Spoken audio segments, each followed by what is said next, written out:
नमस्कार, मैं हूं अतियाब शेख। कमलनाथ सरकार के 1 साल का कार्यकाल, कमलनाथ सरकार के वचन पत्र की पड़ताल। आज हम पहुंचे हैं आपके अपने शहर इंदौर में। इंदौर वो शहर जिसे हम सफाई के नाम से देश में जानते हैं कि वो अव्वल है। लेकिन इंडिया न्यूज नहीं सजाता है कोई बड़ा स्टेज या मंच। इंडिया न्यूज पहुंचता है पड़ताल करने इसी तरह की चौपाल में, आपके गली मोहल्ले और आपके शहर के चौराहों पर।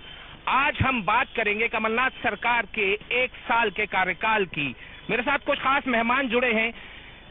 सबसे पहले मैं तारुफ कराना चाहूंगा नवनीत शुक्ला जी को, जो आज बात करेंगे बतौर थर्ड एम्पायर के रूप में। इसलिए बात करेंगे क्योंकि पक्ष और विपक्ष की जो बात होती है वो आज हम राजनीति में न पड़ते हुए आज हम बात करेंगे जनता के उस सरोकार की जिसका वादा सरकार ने किया था। तो मैं सीधे लोगों के बीच में चलता हूं। सर, किसान कर्ज माफी की वो बात थी जिसको लेकर की सरकार में बदलाव हुआ। किसान कर्ज माफी में कितना काम हुआ सर? देखिए, पिछली जो सरकार रही है और जो स्थिति मध्य प्रदेश में रही है, आपने देखा है कि सिर्फ वादों की और झूठ।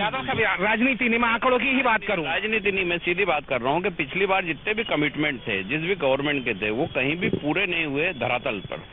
आज जो परिस्थिति है कि मध्य प्रदेश में कमलनाथ सरकार बनने के बाद जितने भी वादे, लगभग 145 से ज्यादा वादे हम पूरे कर चुके हैं। जो किसानों का मामला है, किसानों की जो 50,000 करोड़ तक की लोन माफ करना है, कई लोग 22,000 करोड़ से ज्यादा के लोन माफ हो चुके हैं। और कुछ लोनों में ये समस्या है कि 2 या 3। यादव साहब यही काउंटर कर दिया। 7,000 करोड़ के कर्ज माफ हुए हैं, केवल 22,000 करोड़ तो रुपए ही नहीं है सरकार के पास में। 22,000 करोड़ के जो कर्ज माफी के जो पत्र जारी किए जा रहे हैं उसमें कई जगह ये स्कूटनी है कि 1 या 2 बैंकों से लोन ले लिया है किसानों ने। कहीं लोन की सीमा 5 लाख तक की है कि सरकार को 2 लाख तक का लोन उसको सॉल्व करना है, जो माफ करना है, तो उसकी कार्रवाई पूरी जारी है। और जो 20 लाख यादव साहब, अच्छा यादव साहब आप देखिए, नवनीत भाई की तरफ देखिए 1 मिनट। उनकी मुस्कुराहट, उनकी हंसी कुछ और बयां कर रही है। देखिए, नवनीत भाई का अपना विजन हो सकता है, सरकार जो काम कर रही है आंकड़ों का अपना विजन है और जो काम हमने करके दिए हैं। मैं अब इंदौर से भोपाल तक पैदल यात्रा में गया था। अगर किसानों को हमसे तकलीफ होती, कांग्रेस से तकलीफ होती, निश्चित तौर पर अनेक जगह घेराव होता, अनेक जगह विरोध होता।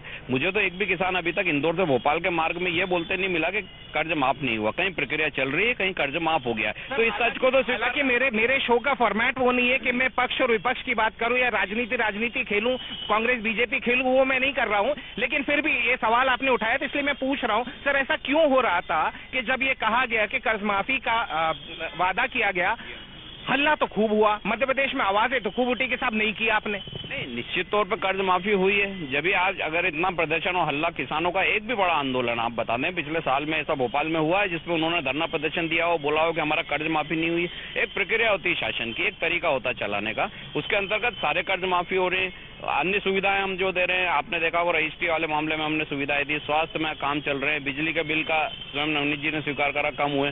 तो हर चीज की एक प्रक्रिया होती है। अब चूंकि साल भर 17 तारीख किसानों ने ही सरकार बदली थी। निश्चित तौर पे किसानों के कारण सरकार आई है और किसानों के हित में सबसे पहला निर्णय जो राहुल जी ने बोला था वही निर्णय हुआ है। लेकिन उसकी प्रक्रिया में कुछ समय लगता है, जो सालों से 15 साल में समय लग रहा है। प्रक्रिया में किसान अभी भी तकलीफ में है।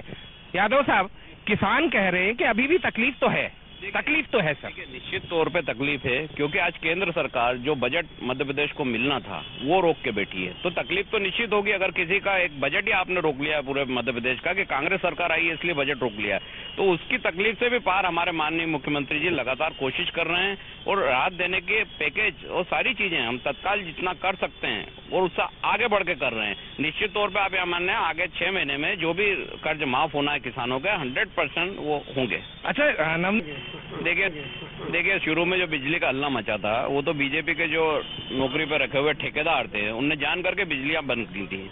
उसका उदाहरण पकड़ाए भी हैं बहुत सारे लोगों को सस्पेंड भी करा है।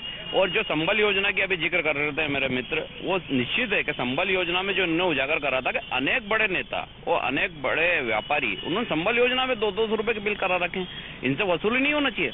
करोड़ों रुपए खा गए हैं। और किसके नेतृत्व में? फिर आप बोलेंगे मैं राजनीति कर रहा हूँ। शिवराज सिंह चौहान के नेतृत्व में लगातार 15 साल चोरी करी है। और यादव साहब अच्छा ये बताइए, बाउंसर आता है तो आप डक कर जाते हैं, अच्छी गेंद आती है आप वेल लेफ्ट कर रहे हो। सर फेंके ना, मैं तो खेलने को तैयार हूँ। खेलने को तैयार है। चलिए आप ये बताइए सर, बिजली के हालात मध्य प्रदेश के किस तरीके से, जो वादा सरकार ने किया था आपको लग रहा है कि वो पूरा होगा? कोई कमी है तो निश्चित रूप से आप कहिए। नहीं, सरकार ने जिस हिसाब से वादा करा था बिजली को लेके, वो बिल्कुल अच्छी तरह कार्य कर रही है सरकार।